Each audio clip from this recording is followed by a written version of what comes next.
Hello दोस्तों, आपका स्वागत है अपने यूट्यूब चैनल पर।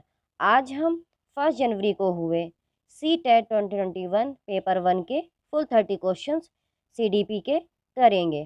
तो दोस्तों, आपका पहला क्वेश्चन आया था, which of the following principle suggest that different body parts develop at different rate at various stages of development.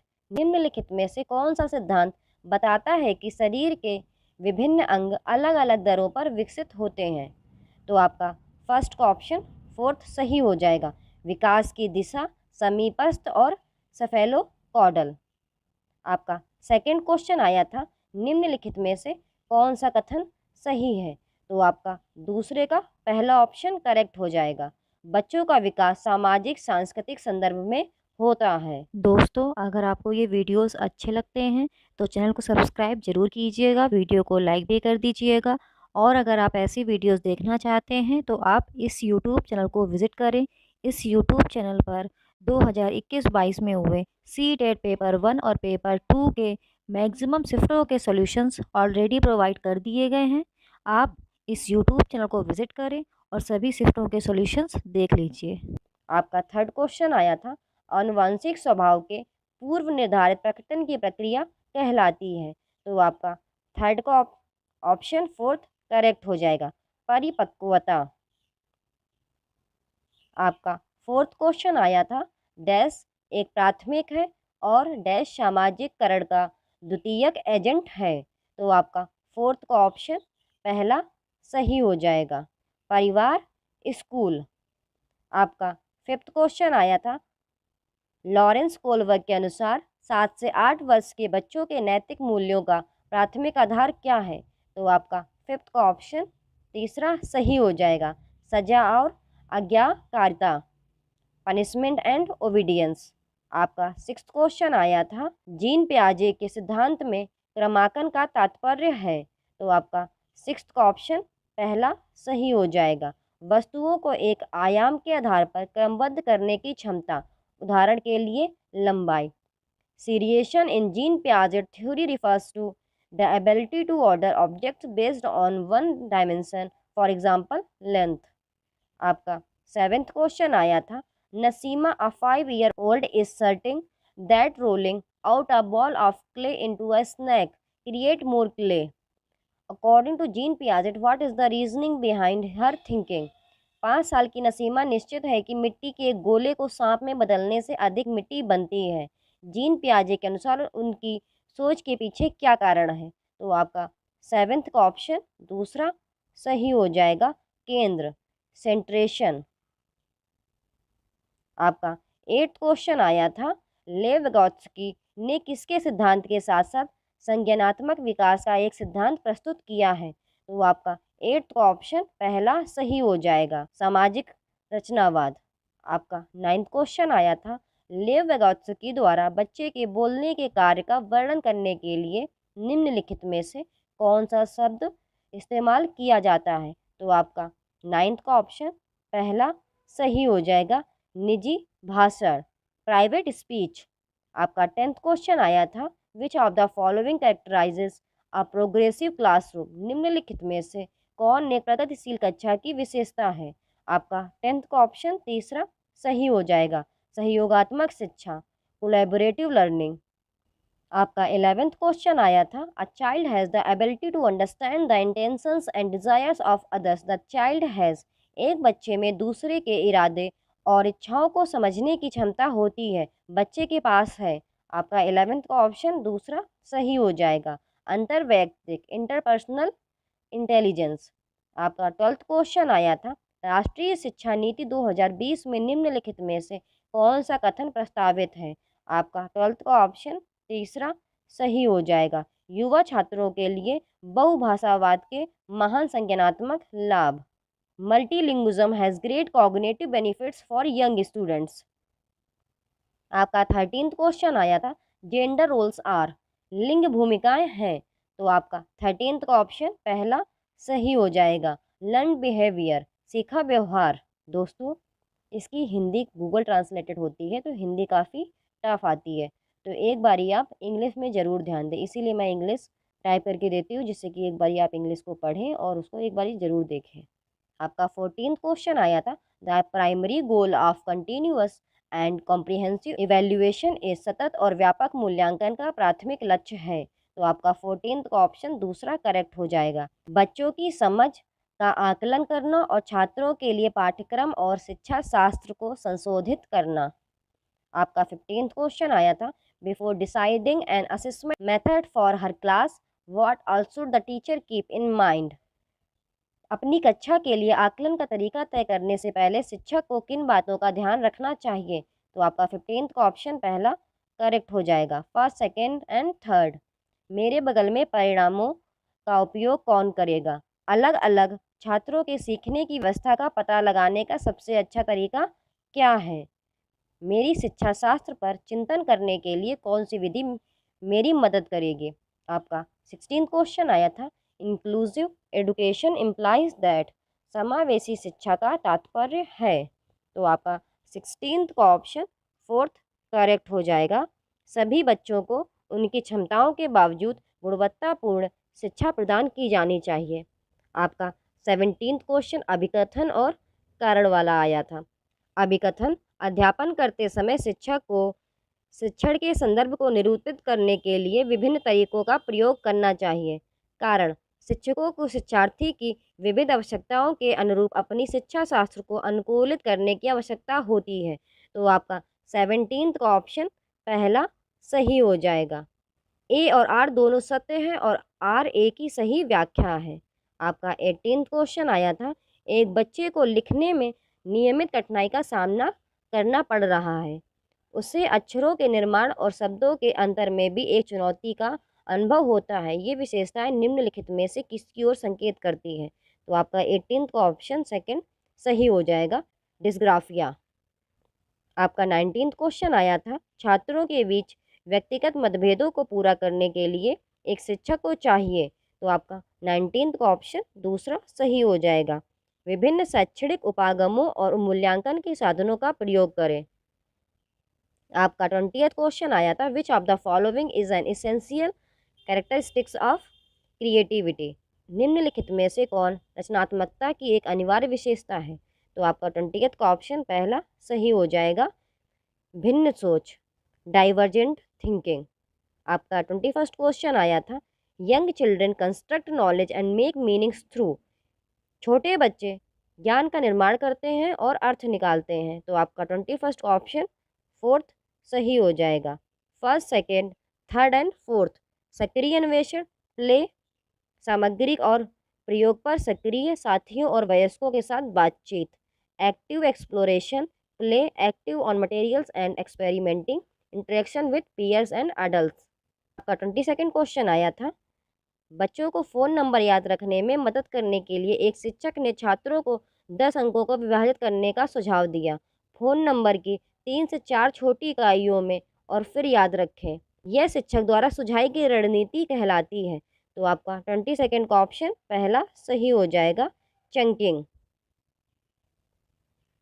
आपका 23rd क्वेश्चन आया था, स्कूलों में निम्नलिखित में से किस प्रकार के सीखने पर सबसे अधिक जोर दिया जाता है। तो आपका 23rd का ऑप्शन पहला सही हो जाएगा, परिवेश के साथ बातचीत के माध्यम से विभिन्न कौशल और ज्ञान प्राप्त करना। आपका 24th क्वेश्चन आया था, which of the following set exemplify a social construct approach to facilitate reading among students. तो आपका 24th का ऑप्शन थर्ड करेक्ट हो जाएगा, second and third. Pramati has her students choose from a variety of books to read. Those students who read a particular book are made to discuss the book on a regular basis. Arundhati emphasizes the importance of using contextual material to help determine the meaning of new words. आपका 25th question आया था, एक शिक्षक के रूप में आप अपने विद्यार्थियों में समस्या समाधान क्षमताओं को कैसे सुगम बना सकते हैं। तो आपका 25th का ऑप्शन तीसरा सही हो जाएगा, विश्लेषण के उपयोग को प्रोत्साहित करके, इनकरेजिंग यूज ऑफ एनालिसिस। आपका 26th क्वेश्चन आया था, निम्नलिखित में से किसके परिणाम स्वरूप सार्थक सीखने की सुविधा होगी। तो आपका 26th का ऑप्शन दूसरा सही हो जाएगा, किसी समस्या पर काम करने के कई तरीकों को प्रोत्साहित करके या करना। आपका 27th क्वेश्चन आया था, छात्रों को देश की भावना का अनुभव होने की संभावना है जब वे आंतरिक कारकों का श्रेय देते हैं किसी कार्य में उनकी सफलता की व्याख्या करने के लिए। तो आपका 27 का ऑप्शन तीसरा सही हो जाएगा, गर्व, प्राइड। आपका 28 क्वेश्चन आया था, शिक्षा के प्राथमिक स्तर पर बहुसंवेदी दृष्टिकोण के प्रयोग को प्रोत्साहित किया जाना चाहिए क्योंकि। तो आपका 28 का ऑप्शन पहला सही हो जाएगा, यह सीखने को अधिक प्रभावी बनाता है। आपका 29 क्वेश्चन आया था, बच्चे अक्सर विभिन्न अवधारणाओं के बारे में वैकल्पिक अवधारणाएं और गलत धारणाएं बनाते हैं। इस संदर्भ में निम्नलिखित में से कौन सा कथन सही नहीं है। तो आपका 29 का फर्स्ट ऑप्शन करेक्ट हो जाएगा। छात्रों द्वारा बनाई गई वैकल्पिक अवधारणाओं और गलत धारणाओं को शिक्षक द्वारा अत्यधिक हतोत्साहित किया जाना चाहिए। आपका 30th क्वेश्चन आया था, डैश सीखने का दृष्टिकोण बताता है कि मूर्त प्रोत्साहन और पुरस्कार छात्रों को प्रेरित करते हैं। तो आपका 30th का ऑप्शन दूसरा सही हो जाएगा, व्यवहारिक। अगर आपको ये वीडियोस अच्छे लगते हैं तो प्लीज़ यूट्यूब चैनल को सब्सक्राइब करें, दोस्तों के साथ अपने शेयर करें। आज हम 1 जनवरी CTET 2021 पेपर 1 के फुल 30 क्वेश्चन EVS के करेंगे। तो आपका पहला क्वेश्चन आया था, त्रिवेंद्रम और गांधीधाम के बीच की दूरी 2268 किलोमीटर है। यदि कोई ट्रेन इस दूरी को 42 घंटे में तय करती है तो इन दोनों शहरों के रेलवे स्टेशनों के बीच ट्रेन की औसत गति मीटर प्रति सेकंड है। तो इसमें आपको स्पीड फाइंड करनी थी, तो इसमें आपका ऑप्शन फोर्थ करेक्ट हो जाएगा। आपका सेकंड क्वेश्चन आया था, A student is at A and wants to reach at B. For this, he first goes to O, which is 120 meter due north of A, and then he goes from O to B by covering a distance of A from B and the direction of A with respect to B are respectively. तो इसमें आपको directions बतानी थी, तो ये आपका directional based question आया था, दिशा से संबंधित क्वेश्चन। तो इसमें आपका ऑप्शन दूसरा सही हो जाएगा, 130 मीटर दक्षिण पूर्व। इसको आप सॉल्व करिएगा। अगर आपको नहीं आता है कमेंट सेक्शन में बताइए, मैं सॉल्व करके आपको बता दूंगी। दोस्तों, अगर आपको ये वीडियोस अच्छे लगते हैं तो चैनल को सब्सक्राइब ज़रूर कीजिएगा, वीडियो को लाइक भी कर दीजिएगा। और अगर आप ऐसी वीडियोस देखना चाहते हैं तो आप इस यूट्यूब चैनल को विज़िट करें। इस यूट्यूब चैनल पर 2021-22 में हुए CTET पेपर 1 और पेपर 2 के मैक्सिमम शिफ्टों के सॉल्यूशंस ऑलरेडी प्रोवाइड कर दिए गए हैं। आप इस यूट्यूब चैनल को विज़िट करें और सभी शिफ्टों के सॉल्यूशंस देख लीजिए। आपका फिफ्थ क्वेश्चन आया था, आपका फोर्थ क्वेश्चन आया था, when you pour milk through a piece of cloth, cream remains on it. The method of separation here is. जब आप किसी कपड़े में दूध डालते हैं तो उस पर मलाई रह जाती है, यह पृथक्करण की विधि है। तो फोर्थ का ऑप्शन आपका फर्स्ट करेक्ट हो जाएगा, निस्पंदन, फिल्ट्रेशन। आपका फिफ्थ क्वेश्चन, कक्षा 5वीं की पाठ्यपुस्तक में दिए गए गलकोंडा किले के मानचित्र पर 1 सेंटीमीटर की दूरी जमीन पर 110 मीटर की दूरी के बराबर है। इस नक्शे पर फतेह दरवाजा और जमाली दरवाजा के बीच की दूरी 10.7 सेंटीमीटर है। धरातल पर दोनों के बीच न्यूनतम दूरी होगी। तो आपका 5वें का ऑप्शन दूसरा करेक्ट हो जाएगा, 1.177 किलोमीटर। आपका सिक्स्थ क्वेश्चन आया था, एक तरफ बंगाल की खाड़ी वाले 3 राज्यों का समूह है। तो इसमें आपका ऑप्शन तीसरा करेक्ट हो जाएगा, उड़ीसा, आंध्र प्रदेश, तमिलनाडु। आपका 7वां क्वेश्चन आया था, मान लीजिए आप मध्य प्रदेश में हैं। इस राज्य के संबंध में हमारे देश के सबसे घने जंगल की दिशा है। तो आपको इसमें दिशा बतानी थी, तो इसमें आपका ऑप्शन दूसरा करेक्ट हो जाएगा, उत्तर पूर्व। आपका 8वां क्वेश्चन आया था, माउंट एवरेस्ट की चोटी की ऊंचाई है। The height of the peak of mount Everest is. तो 8 का ऑप्शन आपका सेकंड सही हो जाएगा, 8,850 वर्ग मीटर। आपका 9वां क्वेश्चन आया था, अ शूटिंग स्टार इज अ, एक शूटिंग स्टार है। तो आपका 9वां का ऑप्शन तीसरा सही हो जाएगा, उल्का, मिटियोर। आपका 10वां क्वेश्चन आया था, खिजड़ी वृक्ष के बारे में निम्नलिखित कथनों पर विचार कीजिए। तो आपका 10th का ऑप्शन करेक्ट हो जाएगा, पहला। बेसिकली जो आपकी ये खिजड़ी इंसिडेंट है ये आप राजस्थान से संबंधित है। इसीलिए ये लिखा हुआ है, ये मुख्यतः मरुस्थलीय क्षेत्रों में पाया जाता है। आपका 11th क्वेश्चन आया था, एक छात्र द्वारा दिए गए निम्नलिखित कथन पर विचार करें। मैं ऐसे क्षेत्र से आया हूँ जहाँ वर्षा बहुत कम होती है, बहुत गर्मी भी होती है। हमारे घर मिट्टी के बने हैं, घरों की दीवारें बहुत मोटी हैं और मिट्टी से भी पट गई हैं। छतें कटीली झाड़ियों की बनी हैं। यह छात्र किस गांव का होना चाहिए? तो आपका 11th का ऑप्शन तीसरा सही हो जाएगा, राजस्थान से। जैसा कि आप सबको पता ही होगा, राजस्थान एक मरुस्थलीय क्षेत्र है, उसमें काफ़ी ज़्यादा क्षेत्र मरुस्थल से घिरा हुआ है, जो कि थार मरुस्थल है। आपका 12th क्वेश्चन आया था, एक छात्र द्वारा बैठक में अपना परिचय देते समय दिए गए निम्नलिखित कथनों पर विचार करें। मैं ऐसी जगह से हूँ जहाँ ज़्यादातर लोग सरसों के तेल में पकी हुई मछली खाना पसंद करते हैं। छात्र होना चाहिए। तो आपका 12th का ऑप्शन तीसरा सही हो जाएगा, कश्मीर। आपका 13th क्वेश्चन, निम्नलिखित में से सही कथन का चयन करें। तो आपका 13th का ऑप्शन तीसरा सही हो जाएगा। आमतौर पर 3 महीने के बच्चे का वजन भी लगभग 200 किलो होता है। आपका 14th क्वेश्चन, उस समूह का चयन करें जिसे उपयोग के बाद पुनर्नवीनीकरण किया जा सकता है। तो आपका 14th का ऑप्शन तीसरा सही हो जाएगा। लोहे की कील, कांच की बोतल, स्टील का मग, गत्ते का डिब्बा। आपका 16th क्वेश्चन आया था, ईवीएस के कक्षा 4th के छात्रों के लिए एक उपयुक्त मूल्यांकन कार्य का चयन करें। तो आपका 16th का ऑप्शन करेक्ट हो जाएगा, दूसरा, डूबते और तैरते हुए देखने के लिए गतिविधि करना। आपका 17th क्वेश्चन आया था, ईवीएस शिक्षण में कला और शिल्प को एकीकृत किया जाना चाहिए क्योंकि यह बढ़ावा देता है। तो आपका 17th का ऑप्शन 4th करेक्ट हो जाएगा, 4th, A B and D.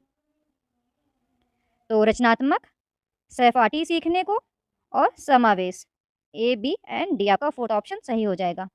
आपका 18th क्वेश्चन आया था, निम्नलिखित में से कौन सी रणनीति कक्षा 4th के छात्रों को आश्रय विषय पढ़ाते समय पूछताछ को बढ़ावा देती है?